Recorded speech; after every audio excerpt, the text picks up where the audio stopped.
see back on that one. Yeah, right, yeah. Right, instead of bringing the product to the market. Right, yeah, that's right. Well, there's all kinds of things we have to go through and, Right. but, What's this? Yeah, How many units you sold?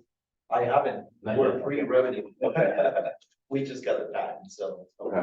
Moving Where will you do manufacturing? Okay. production China, in China? yeah, we're in conversations with the manufacturers in China right Okay. now.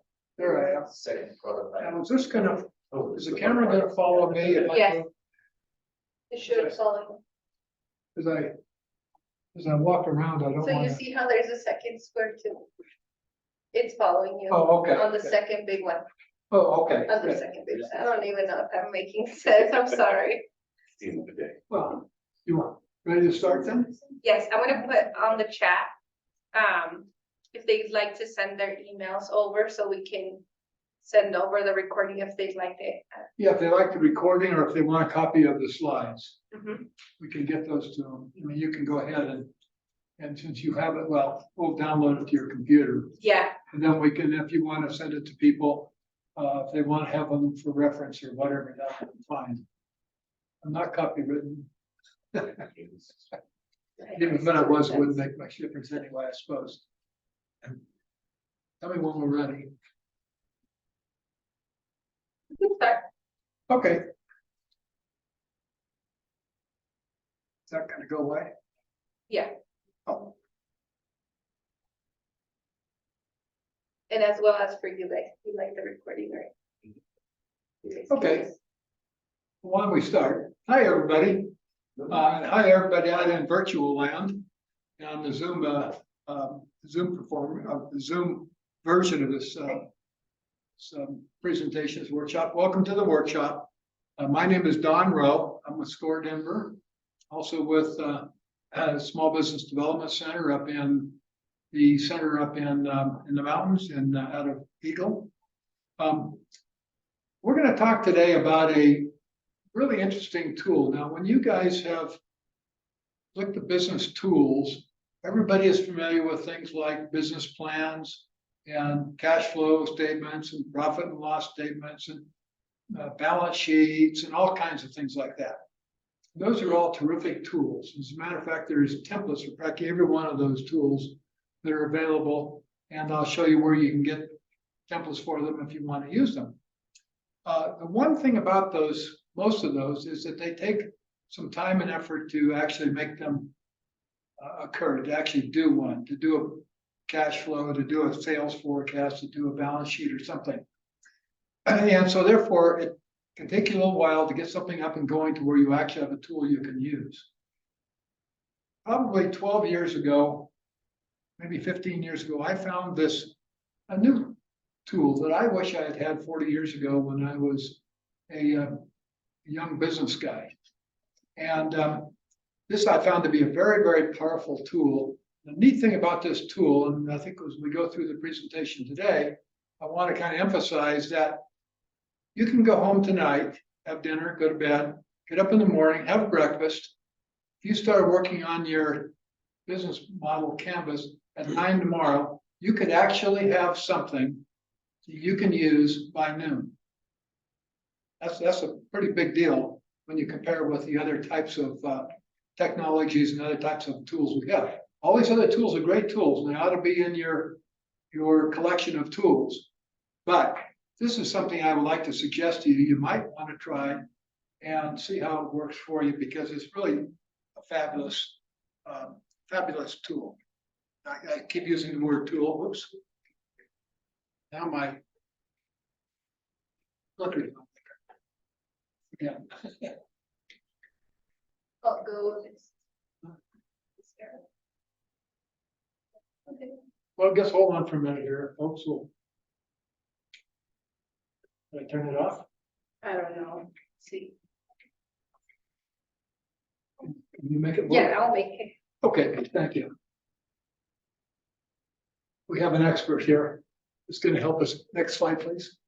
Okay, so anyway, I would like to again welcome you. My name is Don Rowe. I'm a certified mentor with I have a bachelor's in electrical engineering. I have MBA, a lot of experience in the high-tech industry, primarily in various management roles.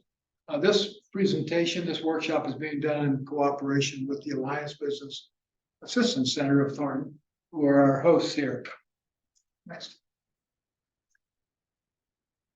Next slide. Oh, there we go. So this is what we're going to talk about today. Download, welcome, and introductions. We've already done that. I'm going to talk a little bit about a business plan because a business plan is something everybody's heard of. So we're going to talk a little bit about that, and we're going to talk about how the business plan and this thing we call a business model canvas work together. But one of the most important things I want to give you today is besides describing what the business model canvas is a very simple way you can start working on it at 9 o'clock tomorrow after your breakfast, like I talked about before. I think that's an important thing, to have a tool that you can use. And one of the things I've always found is if I'm given a tool, but it's going to take me a long time to implement it, it can be frustrating because I don't have any results. So this one, you can have results right away. Okay, next slide. Just a little bit about SCORE. We're a nonprofit. We're supported by the Small Business Administration, U.S. organization, U.S. government organization. Lots of volunteers and lots of mentors. Next slide. So, did it hop? That's okay. Let's talk about the business plan just for a few moments here. If you can see this on your slide at home, if you can see that too, that the banker is looking at this business plan from Mr. Gribbs, it looks like, and says an admirable plan, short on details. So it says business plan, me, and money. I think there's few steps in between me and money here, but it really is a statement of where you want to go and how you're going to get there. So we're going to use that as a basis for the business plan. So business plan, by the way, I have these slides. You can read them now. You can read them after if you get copies of them. I'm going to try not to, I'm not here to read them. I'm just going to use them as kind of tools, prompts for me. But if you look at this, what is a business plan? It tells you a lot of things about what a business plan is going to do for you. How are you going to operate? How are you going to get to your target market? What it is, what your target market is. Oh, okay, great. And so on. The second to the last one is really important, only as long as is essential to convey the message. Okay, so you need to find out if you're going to do a business plan, find out what the person receiving. Hi, come on over to this other side where you can see a little better.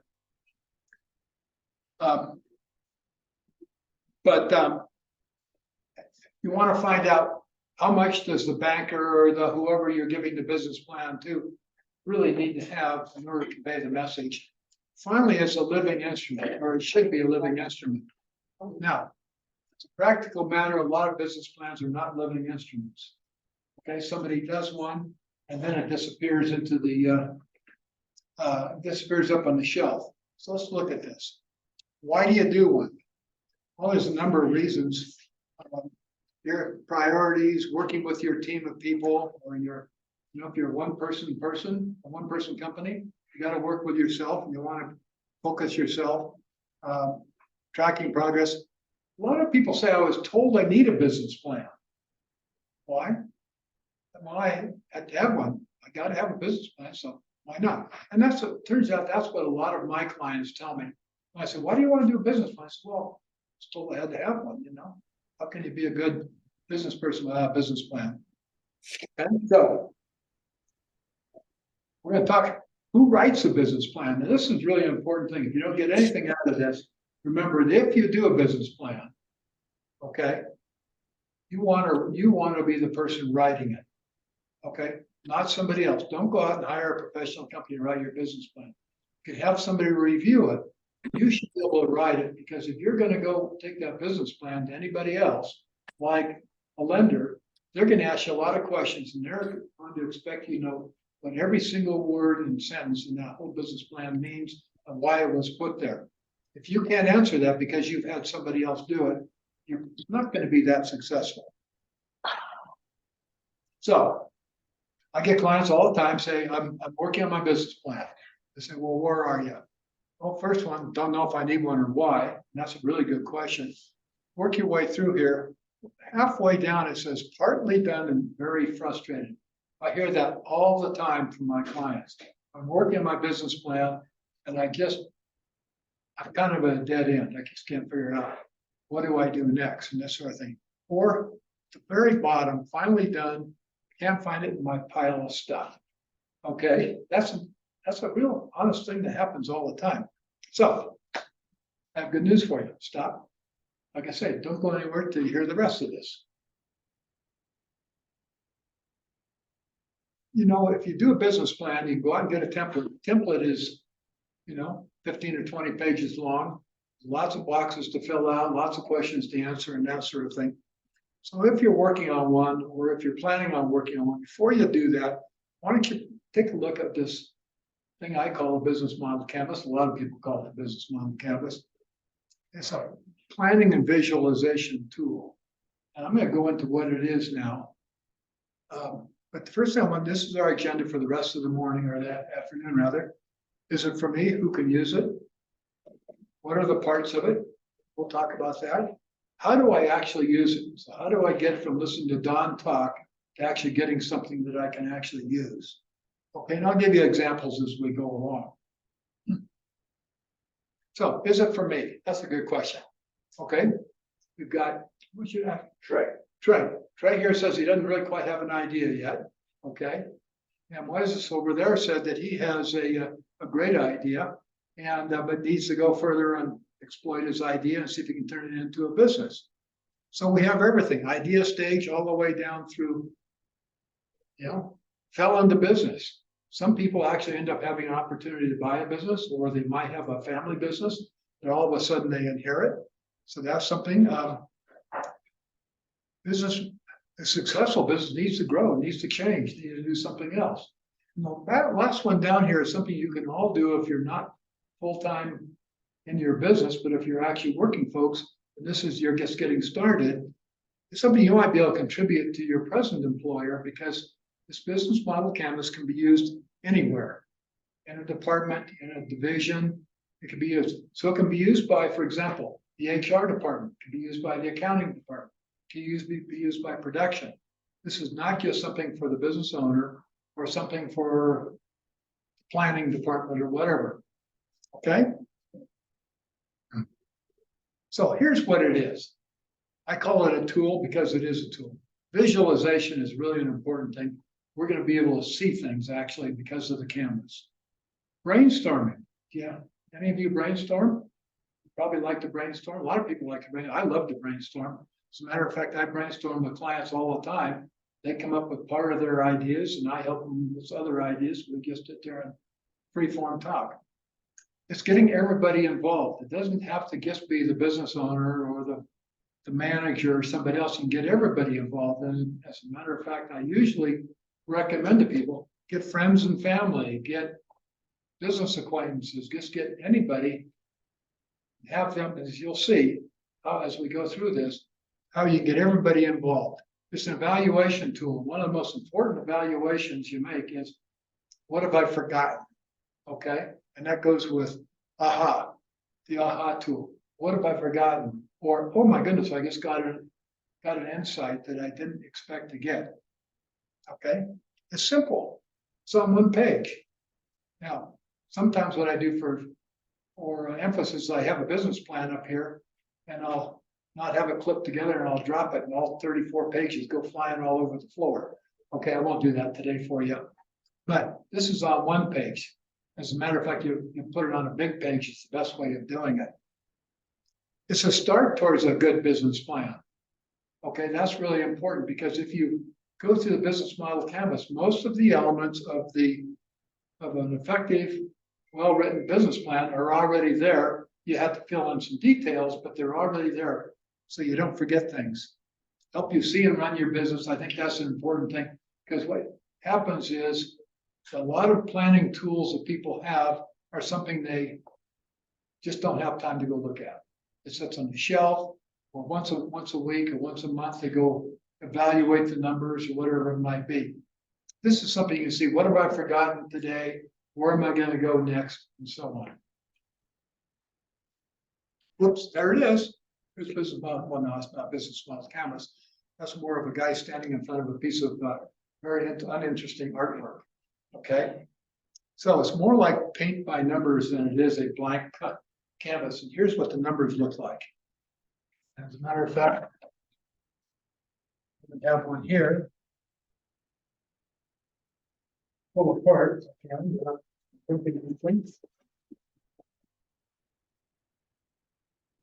This is what it is. This is the business model canvas. This is the format. I'm trying to get in the middle of the picture over here. This is the format it comes in. I suggest that you consider doing something big, but I'll give you some other ideas as we go along. Okay. And if you notice on here, count the boxes, there's 9 of them. And we're going to talk about what the boxes mean and how they can help you. So here's what the boxes mean. Okay. So up in this, start off in the upper right-hand corner, it says customer segments. Those are people who need us. We'll talk about customer segments in a few minutes. In the middle, it says value propositions. Okay. Value propositions is the modern day version of, we used to call them features, advantages, and benefits, particular features and advantages. Now we call them value propositions, but that's why does a customer need us? Okay. Then we have down here kind of rotating around in purple, it says channels. How do they find us? Okay. You can get a copy of this. We can get you a copy of this too if you want. Or take pictures to it. Yes. Are we gonna get these slides? Yeah, I think they were setting it up so we get slides for anybody who wants slides. Okay, so you don't have to, but you just make notes, and if you like the really relevant stuff that I say. But how they find us, okay?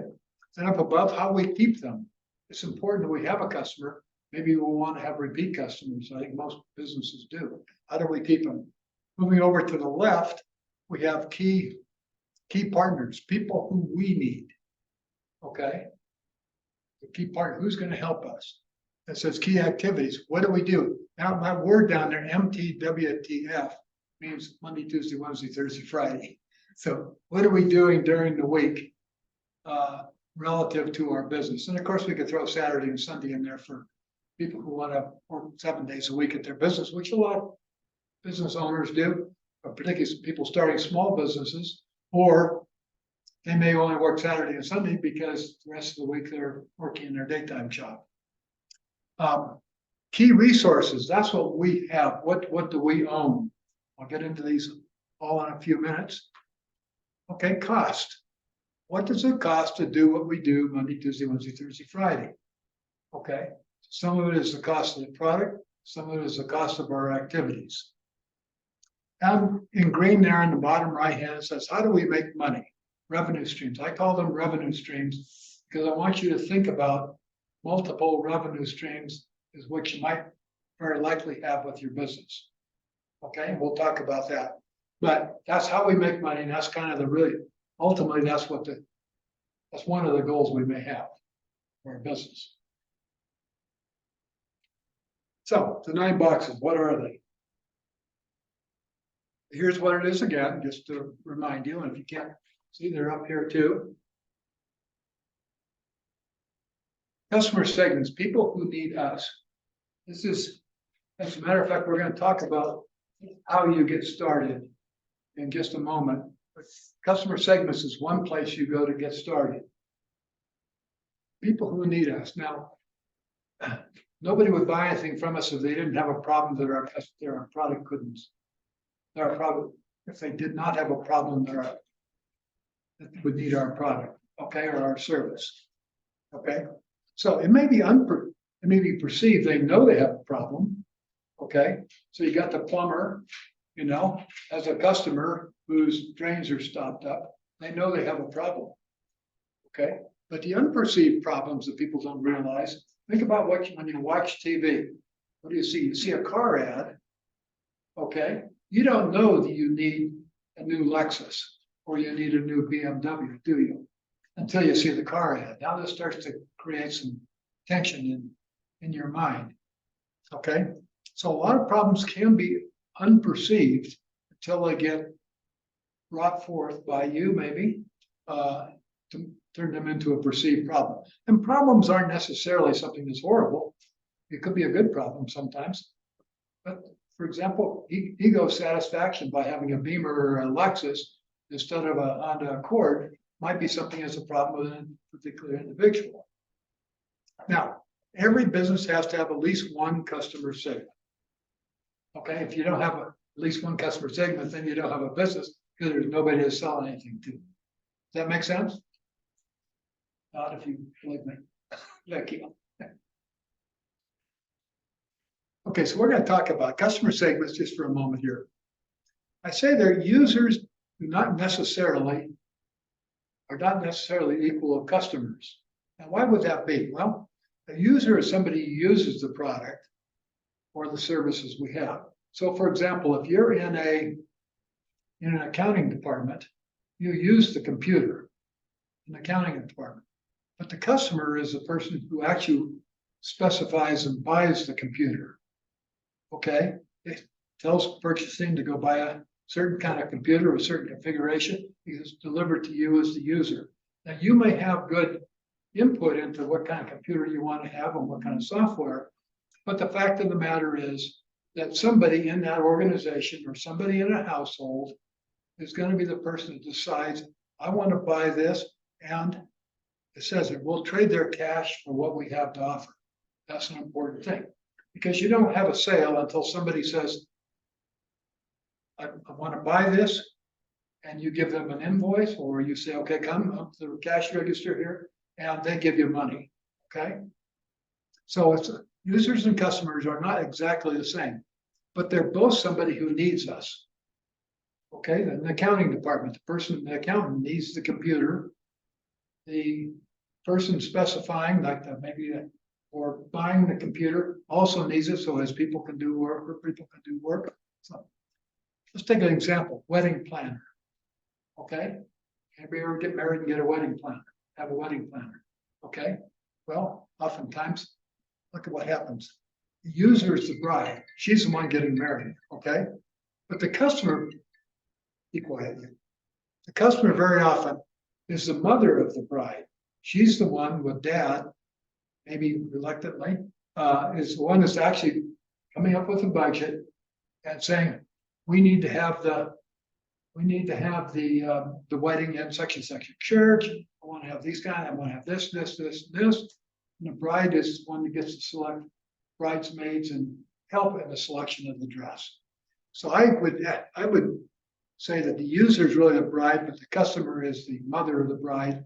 If you're going to go sell wedding planning services, you better be going after the mother of the bride as a major part of your presentation. Okay, so far? Okay. So here's what we need to do with customer segments. We need to define who we think will buy our products and services. Okay, so what you do is you go brainstorm through people who you think might be buyers of your services. So let's say you want to set up a business that could be very lucrative, by the way, is a doggy daycare and doggy grooming business. And by the way, that can be very lucrative. I've got a client that's looking at $40,000 a month in revenues to get started. Okay, so you start thinking about who would be the customers for this person that needs, or for this dog grooming and doggy daycare business. And you start going through. Well, we have how about people who work all week long and they have a dog, and the dog has to be taken care of during the day, for at least part of the day. Okay, so you got some doggy daycare stuff. You have a long-haired dog. Long-haired dogs need to be groomed. Okay, so once a month or once every 2 months or whatever it happens to be, depending on breed, you've got to get your dog groomed. Okay, you've got people who are doing things like on the weekend going skiing. Okay, or have people in town or they're going for a bike ride. Okay, they need to, Fido can't go with them on a ski trip, maybe on a bike ride, but can't go on a ski trip very well, or the day or for the weekend. So you want to have you put your dog someplace. Okay, so you start thinking about customer segments, and this is where the brainstorming becomes fun, because I will guarantee you that if you tell me, what you think your two top customer segments are, I can probably help you find 2 or 3 more. Now, maybe we'll talk about this. Maybe they're not ones for now, but I can probably find more for you. So now what we have to do, we have to be a professional about this, and we have to be a total pro. So we need to know everything we can about each of these customer segments. So let's say we have 3 customer segments. We want to be absolute professionals, be the experts in those customer segments. Okay. Now, if you're a really large corporation, they have whole departments to go figure out, who these different customer segments are and, who's in them and all that sort of thing. If you're a startup company or a small company, probably doing that yourself. So you're going to have to do some research, and we'll get into that in a moment. But you need to be a professional, and finding out everything is what we call market research. Okay. Now, there are market research companies out there will do all this for you for a Pretty penny. huh? Pretty penny. For a pretty penny, or for a very pretty penny. Okay. And you can do a lot of this yourself, and that's some tools I'll give you to help you do that. So these are typical questions. When you get your slides, you can take a look at these. These are just not all the questions, but how many customers are there out there? Where are they? What do they need? Okay. And then we have some demographic stuff like gender, income, education, age, and all that sort of thing. That's demographics. Demographics may play no part whatsoever. They may play a very big part. Okay. For example, you may have customers that, if you're selling kids' toys, you're probably not going to sell them past 10 years old or something, maybe. So maybe your toys are going to be focused on the 1 through 6-year-olds and forget the rest of the world. Okay, but you need to know how many 1 through 6-year-olds there are and where they are. How far they will drive to buy the product and service. So let me give you an example on that one. You want to start a coffee shop, okay, or coffee shop and internet we call it internet store, internet shop, okay? Where people come in, buy their coffee, buy their latte, play with their computer for 2 or 3 hours and that sort of thing. I would venture to say that most people won't go more than 5 miles to go to a coffee shop, except maybe if they're meeting somebody across town or something. But generally speaking, they're not going to go 8 miles to go to that coffee shop, because there's probably a dozen of them between here and there that they can go to that still have internet service and all that. So that's something you need to know. How do they buy? Do they buy in person? Do they go into a store? Do they go use the internet? Do they go to Amazon? Okay. The Amazon thing is a big deal if you're selling a lot of products, because they're your big competitor. So you need to figure out, do your clients, your customers, your potential customers, are they more likely to buy from Amazon online, or are they more likely to want to buy more personal? Maybe you come to them, they come to you, whatever. Competition is really an important thing to have in this too, okay? Because you want to know who you're competing with, and who you're competing with may be not necessarily another coffee shop, but maybe something else that people could spend their money on. We'll come to that in another slide too. And you also have to know who your competition is, to think about what they will do when you all of a sudden enter the market with your neat product. What's your competition going to do, and how are they going to react to you? Okay, because they may say, we're going to have a buy 3 get 4 sale. We're going to cut our prices, or we're going to kind of drown the whole marketplace with advertising and this sort of thing. And you're just a small company. You don't have the money to get all that out there. And so what they will do is they'll just drown you out. Direction of the market. Now, this is really important too, because a lot of people kind of forget about this. It's the old thing about, I'm sure you've probably heard the story about way back when cars were just coming in and people were investing in buggy whip stores, the whip the horses. Well, horses were going out and cars were coming in, and buggy whips weren't very important after a little while. That kind of concept, though, is really important to understand. Is the market growing? Is it level and flat? Is it receding? How big is it? These are things you need to start understanding. Okay? How many there are is probably the number one thing. And there's ways of finding out how many there are. We're going to have a whole section towards the end here about where you get your data, so don't give up on me in terms of how do you get this information. Now, why they need us. This is called value propositions. Okay? And what problem am I going to solve for the customer? Does the customer have a problem? Do I have to make the customer have a problem? This happens all the time, by the way. And I'll tell you about that. What do I bring to the table? What does my company add to the potential customer or to the market, to the customer segment? What do they add to solve that segment's problems? Will a customer be better off if they buy from me instead of somebody else, or they buy something else? Okay, so somebody has to make up their mind. Do I want to buy skis or do I want to buy a bike?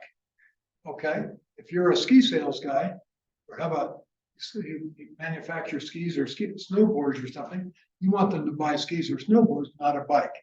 So you have to think about how do I create a demand for my product because I don't make bikes. What makes me unique? That's called product differentiation.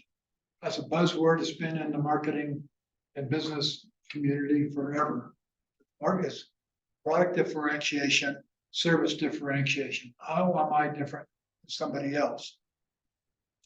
Okay? So it's more than just thinking about what I have, because, for example, I can have all these neat products, okay? But maybe the thing that's really important to a customer is ease of purchase or after sales service or something like that.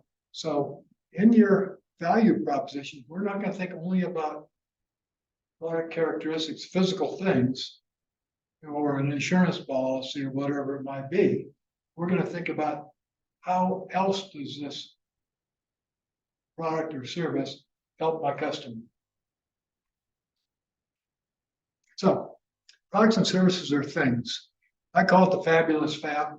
Reason for that is because the company I started my business career with called it the fabulous fab. Features, advantages, and benefits. And people get these mixed up all the time. So a feature is a yellow car. Okay, the car is yellow, not red, not white, not black. Okay, an advantage is a yellow car is easier to see in the snow because it's a different color, it's not white. Okay, and it's easier to see at night than a black car because it's yellow. Okay, and it shows up better in headlights or whatever it might be. That's an advantage. It's something that makes it better for a given circumstance. The benefit is how will the customer be better off? So the benefit of a yellow car is that it could be safer. And so if you want safety in a car, and you're going to be driving in the snow and be driving at night, a yellow car, a red car, bright colored car might be a little bit safer than one that's black and one that's white. I think that's just, gives you an idea. So when you're thinking about your product offering, your value propositions, think about these things and think about the benefit side of the thing, not just as the features of the product. So value propositions, they're gain creators, they're pain relievers.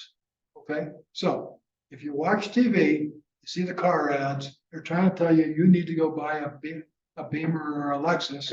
Okay, that's fine. That's going to help you feel better about yourself, whatever it is. They may be safer cars or whatever. Pain relievers are what you see when you go see on TV, see all the pharmaceutical ads. Do you have this? Do you have that? Do you ask your doctor if blah, blah, blah, blah, blah. And what they're trying to do is say, you buy our product and you won't have to worry about having headaches and all these 19 other things that could be possible side effects. Chicken and the egg, which comes first, which you do, just depends on what your situation is. If you've got a great idea for a product, okay, that's a value proposition. Think about who you can sell it to. If you've got a great idea for a customer segment that maybe needs something, think of what you can do to help that customer segment. Okay, so if you're a bike enthusiast, you say, boy, I really like riding my bike. I could be a lot safer if I could have a flashing light on the back of my bike. I'm gonna go into that. Okay, because as a customer or as a bike rider, you're a user. And you think about how do I invent a product to go solve that safety problem that a biker might have. And we can flip that around the other way. I'll forget this one here. How they find us? You think about each customer segment, how do they get their information? Okay. How do we communicate with them? You go through here. How do they purchase from us? And how do we get the value propositions to them? Again, this goes back to, do I do it over the internet? Do I mail it to them? Do I have a store? Whatever. How about after sale? Should always be thinking about repeat business whenever you're thinking about any customer situation. So how do they communicate? Some people have storefronts, called brick and mortar, stores, the mall and all that. People sell over their websites. They communicate over their websites. Social media, Facebook, Instagram, Etsy, all these, TikTok, could be any of those that they communicate through. Advertising. I don't know if you've ever seen the Frank Azar attorney ads on TV and huge monstrous billboards all over town. Frank Azar, that's how he's decided he's going to do it. It could be flyers you send out in the mail or you hook on the front of somebody's house. Word of mouth is very, very, very powerful. You want to make sure that your customers are satisfied so that they will tell their neighbor or their friend or their business colleague, you should buy one of these things because I had a great experience with the product and with the company itself. We have events you can go to. There's all kinds of events. There's a number of ways. These are just examples. How do we keep them? This means what kind of relationship you want to have with your customer.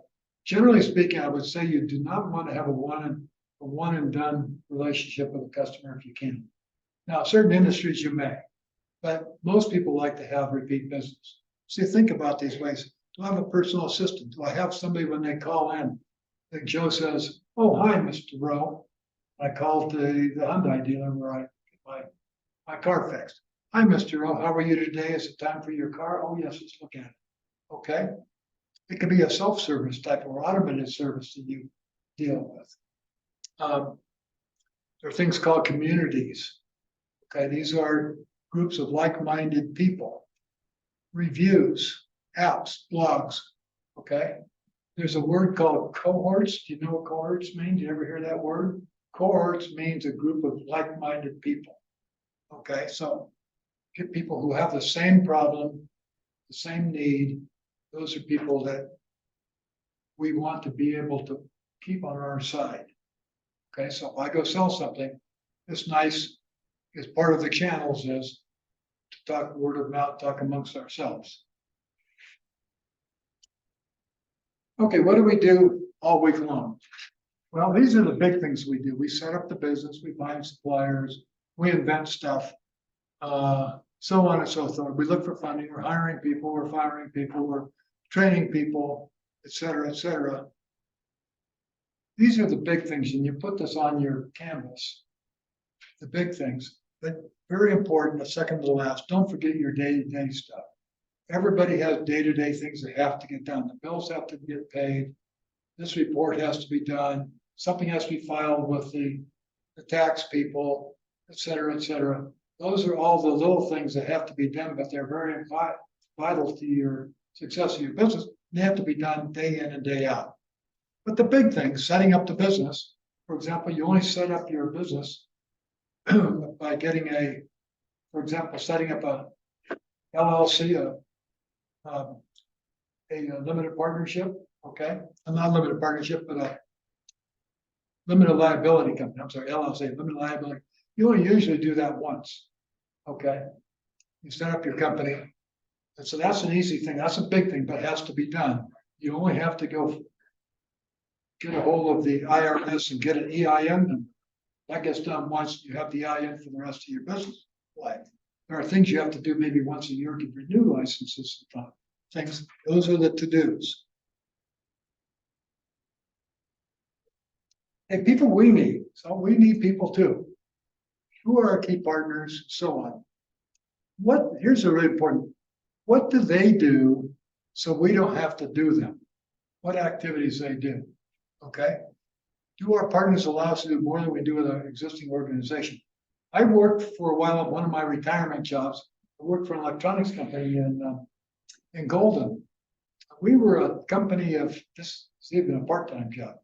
And I was the part-timer, okay?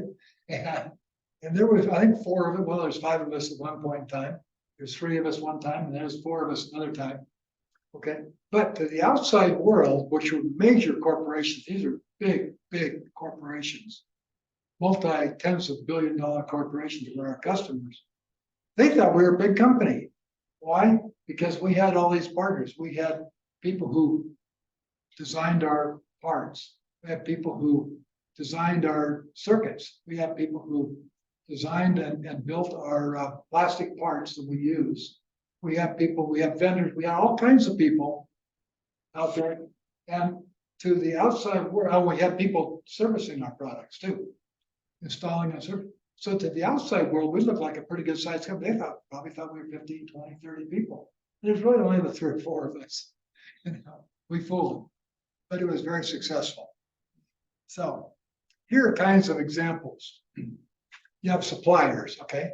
People who are going to give you the stuff you need to have to make or sell your product. So your supplier, if you're having a clothing store, for example, you're going to have several suppliers who are going to present to you what the latest fashions are, plus all the other things you're going to have. And away you go. I'm buying away and hopefully you buy the right stuff. Subcontractors, people who built those plastic parts or designed those plastic parts for us, are subcontractors. Industry contacts, okay? We were in the dam safety industry. Now, dams, those great big things that hold back water. Well, it turns out that safety is a very big, important part of the operation of a dam. That was the business, the industry we were in. So we had all kinds of contacts there, some of whom were customers, some of whom were going to give us ideas what we should do with our product line, where the market was going, and so on. Professional services. Most small companies have a hard time, having a lot of these people, insurance people, legal people, HR people on their actual payroll. So they go outside, they find a service to provide that for them. Don't forget web page design. A lot of people don't know how to design an effective web page. You have to go buy that service from somebody else. So these are part of your team, we'll call them, your business insurance person, okay? Legal. And yet, most people don't want to have an attorney on their payroll for their small business, but they want to know an attorney they can go to and say, would you look over this contract? Would you look over this proposal? Will you look over this or that or whatever it might be for me? Okay, same with HR. Shipping. Lots and lots of small businesses, their shipping department is called UPS or FedEx. Okay, or in the case of Amazon, it might be your shipping department might be Amazon, if that's how you're selling. Okay, they take care of all that for you.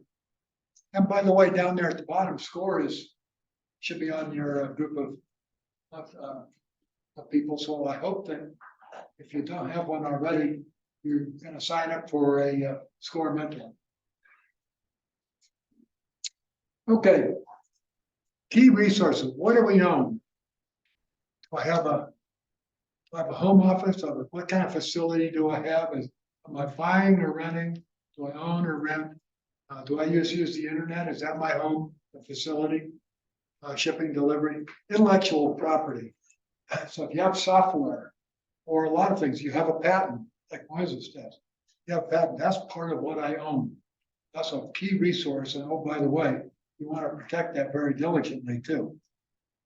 What kind of half staff do I have? Am I doing it all myself? Is it a one-person business? Is it a multi-person business where we're all doing, all in there? Do I have part-timers? Do I have contractors? Whatever. If you go look at a restaurant, and they have 25 employees in the restaurant, probably only 3 or 4 of them, or maybe, are on the actual payroll as employees, and the rest are all contractors. We call them servers, or we call them, line cooks, or we call them whatever, bartenders, we call them.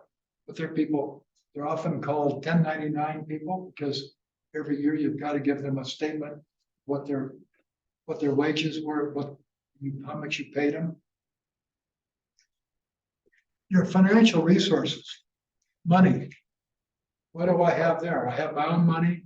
I got money I can tap into, lines of credit. Do I have a loan? Do I have equity? Do I have financial partners? Do I have mom and dad? Who is that? It's really important to know. You have equipment. And equipment could be if you're an artist, or if you're a photographer, you have equipment. You have a camera, you maybe have a dark room. If you're an artist, you have all the tools that artists need. Okay. And by the way, being an artist can be a very lucrative business too, if you're a good artist. Am I doing okay so far? You following me? No questions? Okay, what does it cost us to do what we do Monday, Tuesday, Wednesday, Thursday, Friday? Or what does it cost us to do what we do Saturday and Sunday? Or all 7? Well, we got to think about some things here. And the way to really think about this is what does it cost us to deliver value propositions, the goods and services, including the intangibles, to our customer segments. And I want to let you know that each value proposition or each customer segment could have a different cost structure. Okay, because the segment or the product or service may be different enough from the other ones that you have, that is to cost different amounts to actually present that product or service to a customer segment. So we have startup costs, that's getting going. Okay. That's a big stickler for a lot of people when they're getting a business going, because a lot of people just don't have the money to get it going. So how do they get money? Okay, and that's a topic of a different discussion. The fact that has to be thought about, factored in. So when I talk to a client, one of the things I'll ask them, and by the way, all of our client conversations are confidential. So we never talk about them outside the immediate realm of me and my client. But we'll talk about, do you have a full-time job? Do you have a part-time job? Do you have money in savings? What do you have that you're going to use to get your business going? And of course, we talk a little bit about what do you think you need to have. If it's a service, you may not need much. If it's a product, you may need a lot. Fixed costs are those costs you have no matter what, whether you sell 1 or 100 of the thing. Okay, you still have rent, you still have utilities, you still have phone, you still have insurance, you still have a whole bunch of costs that are fixed costs. Doesn't make any difference if nobody walks into your shop in a month, or if the place is flooded with people. You still have the rent's the same, utilities are the same, plus or minus a tiny bit, and so on. But the variable cost is the one that's really key. That's why when I'm working with a client and we're doing a cash flow, for example, is we'll do a sales forecast, typically by either product value propositions or by customer segment. And then we will try to determine what the variable costs are. The variable costs are basically the things that go into the product, the parts, we'll call it, and the labor it takes to go make that into something that can be sold. Okay? That's a very rough definition of variable cost. So if I'm doing a dog grooming business, if I might go say, I'm gonna, one revenue stream or one, not revenues, I'll get to that in a minute. One customer segment might be large dogs, 60 to 150 pounds. Another customer segment might be little dogs. Okay, because think about it, if you're doing grooming, big dogs with a lot of hair, you know, you could probably charge more for it because it's gonna take you a little longer to do it.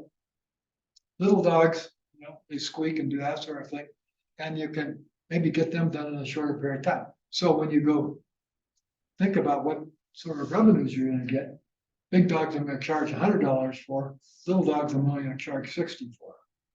But in the cost structure, the variable cost, how much more shampoo does it take to go shampoo a 120-pound dog than a 60-pound dog? 50 cents worth, 25 cents worth? Very little. Okay, so on that basis, that's why I like to separate them out. So I can see little dogs, I don't get as much money, doesn't cost me much. Big dogs, I get quite a bit more money, it still doesn't cost me much. So big dog, but that may be a little bit difference in time though, so I have to think about that. Those are the variable costs you may have. 5 value propositions or customer segments. Now, here's a question for you. Got 6 people in here, okay? Who knows how to use Excel or a spreadsheet program? Now, you say you know how to use it. Can you write formulas? Okay. I want to emphasize this because it's really important that you're going to be using spreadsheets for some of this. That you learn how to use a spreadsheet. Now, the book on Excel is maybe this thick. And it can do anything. It can draw you graphs and do all kinds of stuff. And you can sing songs in Excel and you can do all these neat things. What do you need to have in Excel to be able to run a small business or any size business perhaps?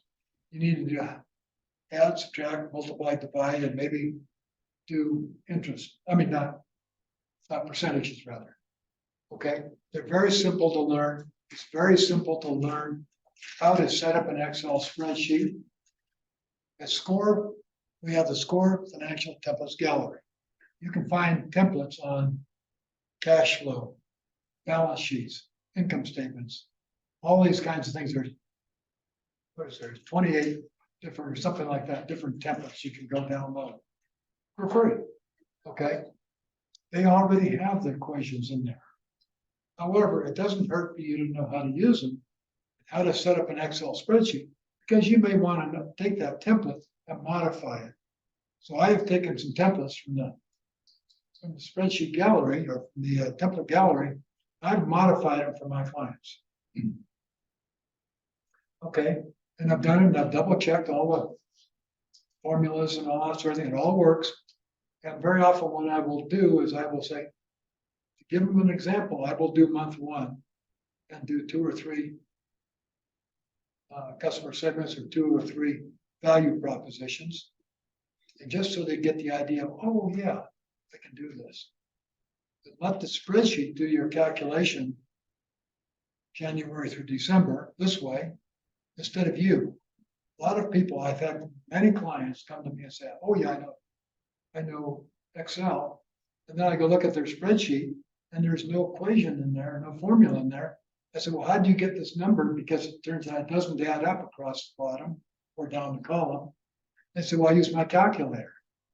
Well, they entered something in wrong. Okay. I have that happen all the time. I say, please do it. If you don't know how to use, I'm talking maybe to the outside world here. If you don't know how to use a spreadsheet, whichever one you like, numbers, what they call it with Apple, Google has Google Sheets, I guess it's called. If you don't know how to do it, what you do is you Google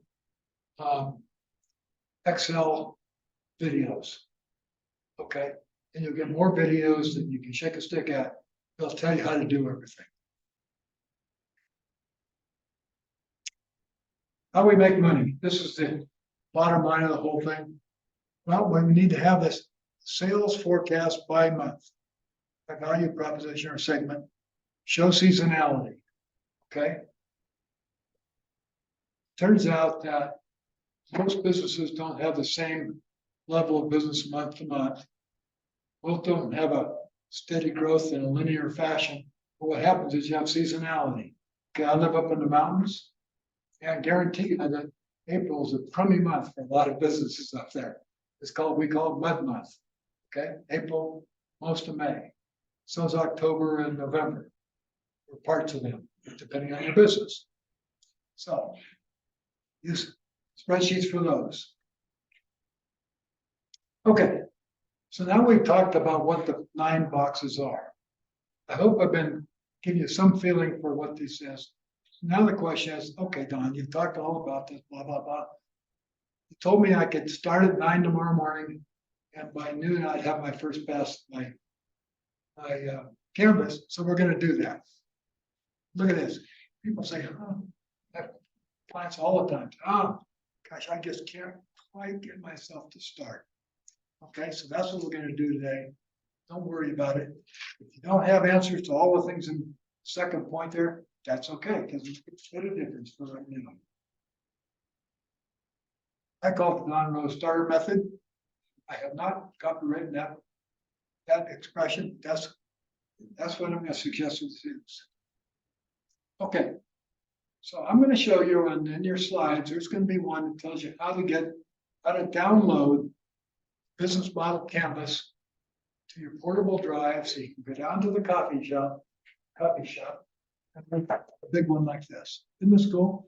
That's a great big piece. That's actually blueprint paper. Costs about $6 or $7 to make it that size. Okay. I say, well, why don't you make 2 or 3 of them while you're there? Okay. Get that big piece of paper, or if you don't have that big piece of paper, or you're so excited at 9 o'clock tomorrow morning, you don't want to go down to the copy store. Okay. Just find a big piece of paper and put it on, make your own. Just get a flat piece of marking pen and make these things, okay? Or I'll show you some more creative ideas in just a moment. Okay? Find a place to put it in your office, on the wall, in your house, if you have a home office, in your conference room, in your garage, someplace you'll go by and see this big canvas on a regular basis. Find somewhere where it's real obvious. I don't want you to go hiding it away, putting it underneath your computer, in a file drawer, not put someplace where you can see it. Get a bunch of these, get a bunch of yellow stickies. Okay, you can go down to the King Super, you can buy these in big packs at Walmart. Get a bunch of different colored ones. Sometimes they come in a pack with different colors, sometimes you get what you want. Get a bunch of these, okay? The ribbon you can use, but get a few manila folders. Okay, why? Oh, that's where, so we're gonna go backwards. Oh, okay, whoops, I did something there. I think if you hit P, it'll go to the previous slide. Well, anyway, let's keep it there, so I don't screw things up. You can, what I want you to do is just make this as simple as possible to get going. You should get an email to give you a link to these slides, which you can do. It tells you in the slides exactly how to do it. If you don't, if worst comes to worst, Google 20-minute business plan. Okay, I'll show you some screenshots in a moment. Okay, make a large paper canvas ad first. Why? Because I noticed that online business model canvas tool, Canvanizer, that's on your computer. What a great place to have it. So what do you have to do at 10 o'clock at night, or 11 o'clock at night? You got this wild brainstorm. Oh, I should have this. So you go over to your computer, open up your computer, you boot it up, you go find the Canvanizer.com, you log into Canvanizer.com, you go find the project you're working on, you put your idea in there, and then you go through a reverse process and shut it all down at 10 o'clock at night. So I suggest you don't do it that way. I suggest you start off with something like this, okay, where you can just take that yellow sticky note with your brainstorm idea and just rip one off. If you don't know where to put it because it's 11 o'clock at night or something, where you just rip one up, you put whatever it is on there, you can set it over there. In the morning when you're wide awake, you can go say, Is this a value prop, is this a segment, is this a resource or whatever, okay? Here's how you get your canvas. This is also, if you Google 20-minute business plan, you're gonna get this. A lot of what you're seeing today is in this, at this website. Most important thing is set up at alexandercohen.com / and a bunch of stuff after that will get you to the right part of their webpage. So you have to search around through their webpage. There's a handy tutorial there that'll get you all you need to have. Then you can say, why did I have to listen to Don today? But I'm trying to be entertaining, okay? I went to see Bill Nye, the science guy, last night. He's a very entertaining guy. And so I'm trying to do my part. In there, you'll find you go down there, there's a link to templates, there's printable templates you can use if you want to do it that way. Here's Canvanizer.com. I suggest that's another one. And this Canvanizer is really cool if you've done this. You work your way through the physical one. Then if you want to go present it to somebody, to take it to somewhere else, or to send it to somebody else, well, you can go transfer it to Canvanizer, what you've done so far, and email it to somebody. Okay, here's how we get going. I told you what to buy, so more or less. This is a brainstorming exercise. So you start off with either I suggest with customer segments or value propositions. And just start off with yellow sticky notes, no other color, just yellow sticky notes. Just start brainstorming. Who could possibly want to buy my product? What will the customer segments be? Or what could I possibly offer to the outside world? Put those sticky notes in the value propositions area. And if you don't know, that's okay. Put it up there anyway. Okay, we're going to brainstorm. Nothing is wrong. I think I say it here. Maybe somewhere I say that you can't screw it up. Just put it on there someplace. Any idea is okay. Okay? Get help from coworkers, from friends, partners, whatever it may be. Invite people over. Do whatever you do. Say, here's what I'm thinking about. I've thought about these potential customers. What do you think? And I guarantee you, somebody's going to come up with something you haven't thought of. Okay? This brainstorm, start off with value propositions and customer segments at 9 o'clock tomorrow morning. And by noon, you're going to have, by lunchtime, you're going to have a bunch of things filled in.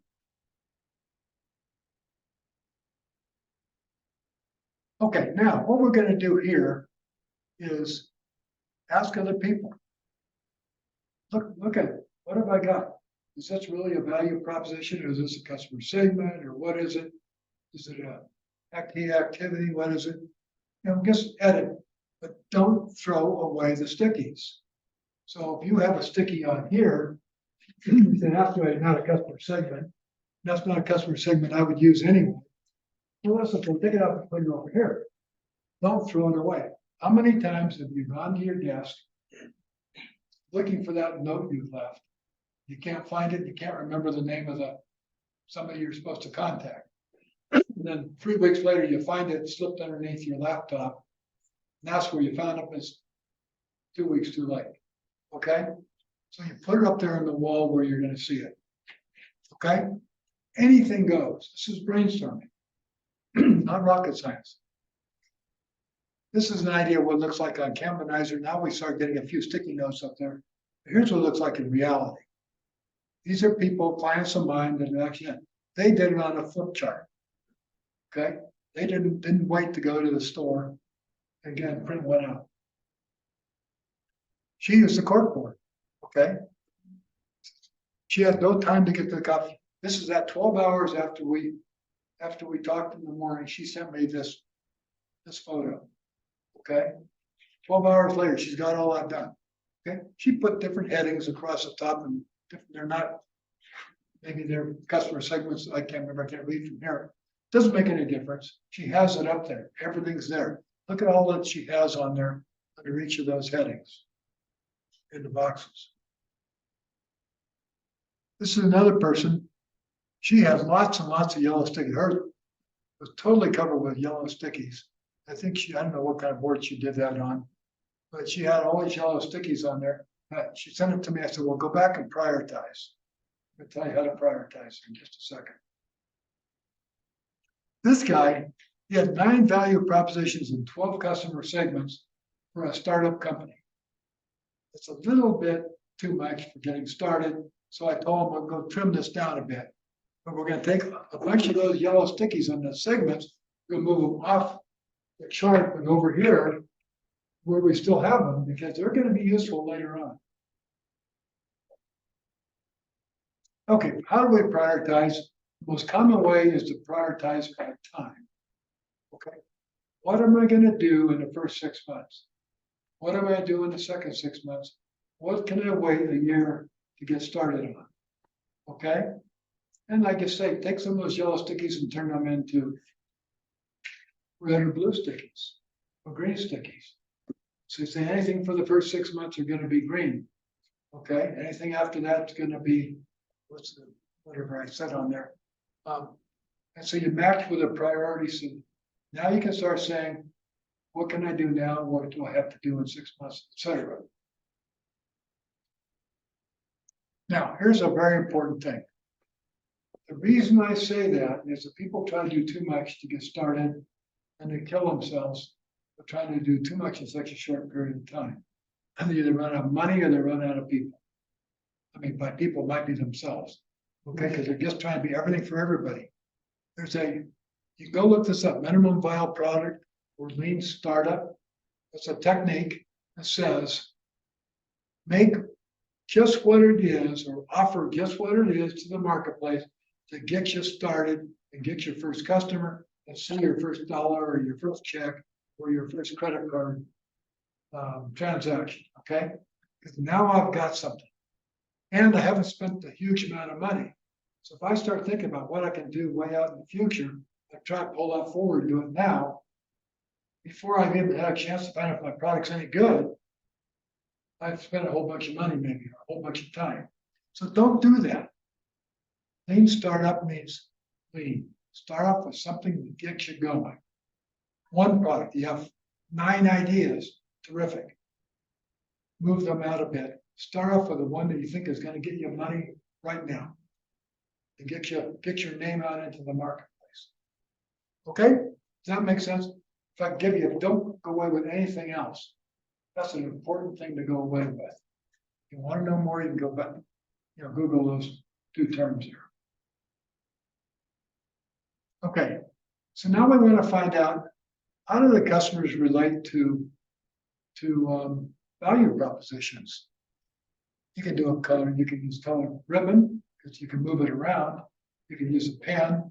I'm going to show you a couple of examples here. Don't read this because it's too complicated. This is better. Notice our customer segment 1 is in red. Customer segment has little lines going over to proposition,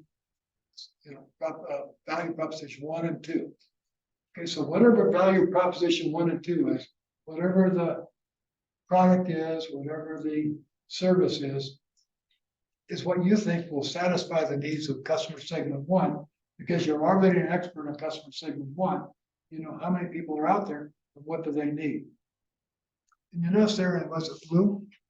That customer segment 2, needs value proposition number 2 also, but not 1. Okay.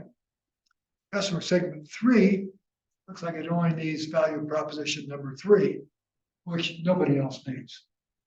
Okay. So now we're starting to develop a relationship between customer segments and value propositions, and vice versa.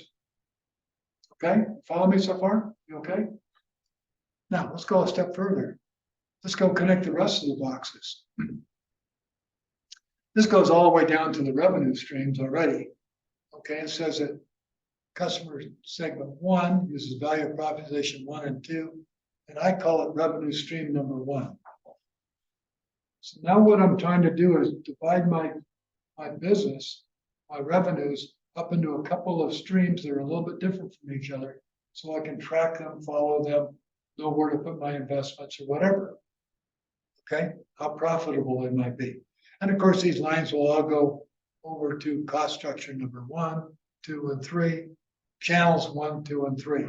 Okay, so what I'm trying to do is develop a relationship, but do it so I can see it here on a big piece of paper. Okay, it's not stuck away in a business plan. It's not stuck away in a whole bunch of little notes someplace. And by the way, when you do your customer segments, remember I said something about manila folders?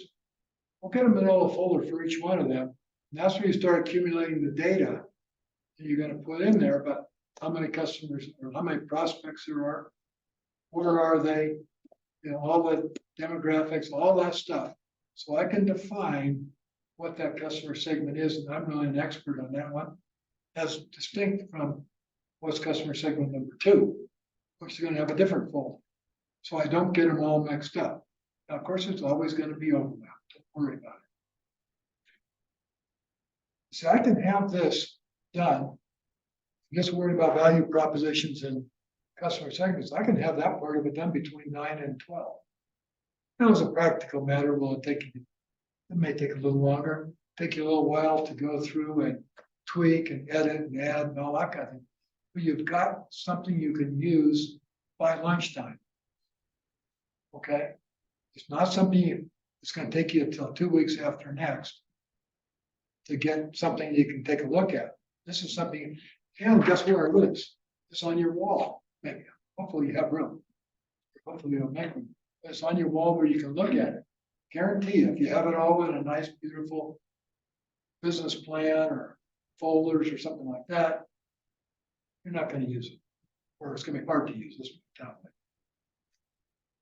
You start accumulating data, though, that's what goes into your folders to fill in the blanks. Okay, so that when you do a business plan, and when the vendor is going to want to know how many dogs are there within 5 miles of your doggy daycare, okay, you've got the numbers, even if they're guesstimates. A lot of them are going to be guesses. You've got some numbers you can put in there, okay?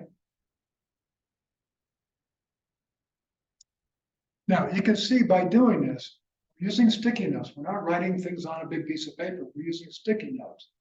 They're right on the sticky note. We can change, add, delete, et cetera, et cetera, et cetera. We don't have to remember where they are there because they're up there and I can see them. I know if I have this sticky note here under customer segments, customer segment number 1, I can go to my folder where I've accumulated data on customer segment number 1.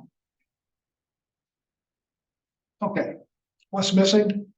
Always document your assumptions. Have a folder, have someplace on your spreadsheet, have someplace where you put assumptions. There's not a competitive analysis on here, but if you look at both of those, customer segments and value props, give you some idea on who your competitors are. Okay? So just dive in and give it a try. Now I'm going to give you some research tools. This is going to be really important for you. We're doing research. Take a look at what some of these are. Some of it is just physical. Go observe. Talk to people who might be customers. Okay? We'll talk about the public library in just a second. Read those, I think. Denver Public Library, the greatest resource you could possibly have for doing market research. Got a library, upper top little arrow is hard to see, says get a card, get a library card. They're free, as long as you're a resident of Colorado, you got it, okay? The second one down says research. So you click on research and you come up with this page. Top one, number 1 up there says databases. Either databases or popular topics, you go there, okay? If you go to popular topics, you go to business. If you go to databases and you know the databases you want to go to, that's easy. If you don't know, then click on business. Or click on popular topics and then on business. The bottom one there is really key. I just talked to a librarian yesterday at the Denver Public Library. They do virtual training for you. You can ask them a question, okay? Or you say, here's what I'm trying to do. What databases should I use and how do I use that database? And guess what? Lauren was her name yesterday. has a master's degree in library science. They have PhDs and they have all kinds of people there. She will help you figure out what database you use and what your process is to use it. It's very, very, very, very cool. Here's some popular databases, associations. You're trying to start a business, find out if there's any associations. You know, the Association of Dog Kennel Owners, okay, from Voices. Maybe there's an association, but there probably is. But there's probably something associated with dogs. There's all kinds of associations with dogs, okay? Depending on what your business is, if you're doing baking, there's probably an association of American bakers or something like that. And just be very free form. And when you put down there, when you're doing your search, I guarantee you there's an association for every kind of business you could possibly imagine. Business Insights is a good one, best customers. Terrific one is Demographics Now. You can start putting in, once you know what the demographics of your customer segment is, you can start putting in there a filter. I want to have people that are between 20 and 40 in age, college education, income over 50,000 a year. Okay? These databases, Demographics Now and Reference USA, will give you information about all kinds of companies. They are absolutely terrific because they gather information from all kinds of sources, US Census, all kinds of other sources, from chambers of commerce, everybody. And they put it into these databases you can use. As a matter of fact, at one time when we were in training on some of these databases years and years ago, a person from the library training house said she wanted to start up a wine bar at the Denver Public Library and wanted to draw some maps of the demographics around it. Okay, so she picked a 5-mile circle and she put in what she considered to be the characteristics of somebody who go to a wine bar. Okay, and it gave her all the people and showed literally by block where they were. So if you happen to want to do for example, let's go back to doggy daycare. If you want to do doggy daycare, find out if there's any dogs around. Okay, you might be able to find that out with one of these databases, dog owners. There's something there probably. But the important thing is, if it's something where you want people to come and there's nobody around, then they're gonna have to drive from 15 miles away. They may not want to come. Okay, so let's find that out first, because you may want to move the place you're going to rent or buy 15 miles to be closer to your customer base. Gale legal forms, really cool. It's done by attorneys. There's thousands of legal forms in there. So if you need to have a contract form, if you need to have an invoice form, if you need to have something for employees, if you need to, I found one. I have a client who was starting up a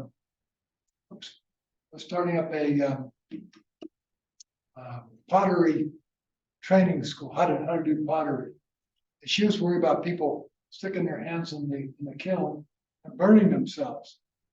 Well, we searched through Gale legal forms, and my gosh, there is a form, there's a waiver of responsibility for a pottery training school. Believe it or not, we found, I didn't think we would. Matter of fact, she found it while we were on the phone. So, but ask a librarian, how do I use these databases? Is there a different database? There's one on Business Plans Handbook. If you want to see what a business plan for a doggy daycare looks like, or for a coffee bar, there's probably one in there already. They are real business plans for real companies. The names have been changed, but they're not made up by some MBAs, some business school. But these are actual business plans of actual companies. This is just a little bit these are things that I say appendices to the business plan, but they're things that ultimately you're going to want to have. It's a big list, you can look at them. The key things, the key financial ones that I talk to people about are cash flow, sales forecast, and then some list of assumptions, Personal financial statement, that's very important. We want to know how much money you have. And there's all the other stuff like leases and things. Just a couple of little notes here towards the end, because we're just about done. Where do you get money?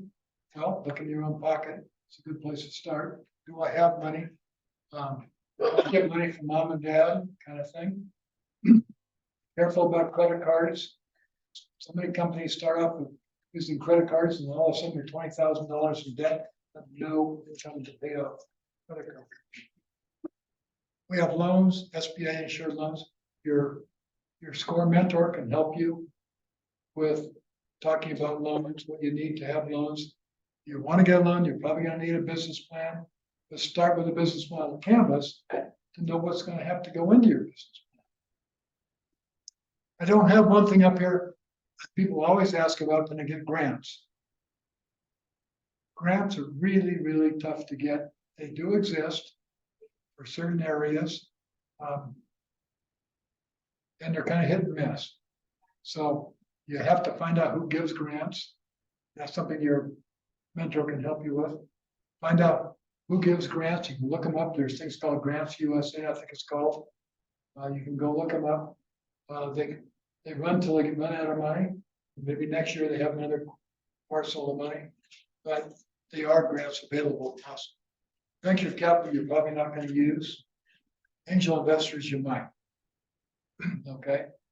So if you want to know more about these, Google Denver Capital Matrix. It's about 25 pages long and gives you a list of all kinds of people like venture capitalists, angel investors, lending institutions, and including one here, which I have. These are nonprofit lending institutions. Nonprofit lenders, there's a number of them in the state, do not have to follow all the same requirements that a bank does. Okay, so they can kind of, it's a little more flexible in what they can do. They charge you a little bit more interest. So, finish up with pitfalls. Your cash flow forecast, again, work with your mentor on cash flow forecast. Number 2 is, we always think we're going to sell more than we are, or we're going to sell it faster. I'm going to start right off at $50,000 a month in revenues, but it may take, be quiet, please. But it may take a year to get to $50,000 a month. That's okay. Underestimating expenses. There's always more than you think there's going to be. Linear hockey stick goes like that. Life doesn't go like that. What's my competition going to do? Fail to follow your business, your business model canvas. If you don't look at this thing, I guarantee if you don't look at this thing, you're not going to look at your business plan if you write a business plan. That's just human nature. So this thing is very easy. You can update this because we're talking sticky notes. You can update this by the minute. Business plan, you got to go back, find it on your computer, go back to page 34, type some new stuff in there, and you changed it. Okay, oh, does that carry over to the appendix on the cash flow? Oh, no, it doesn't. That's going to cash flow appendix to do that. Okay, so there's a few tips that I've given you. You can't have too much market competitive data. Last one, talk to a lender. If you're going to try to get some money, go ask a lender. It's a typical lender, like a bank or the SBA, or nonprofit, or mom and dad. What do you want to see in the business plan? I've got people start writing these 30-page business plans. They want to borrow $15,000, and the guy at one of these nonprofits said, "Oh, we need to have one page that describes briefly what they're going to do. Give us first year's cash flow projections. That's all we need. We're only going to lend you $15,000. We can't lose too much." Okay. Now, if you want to borrow $150,000, you may need that 35-page business plan. So this is things we have at SCORE. SBDC, the Small Business Development Center, also has a lot of the same sorts of things.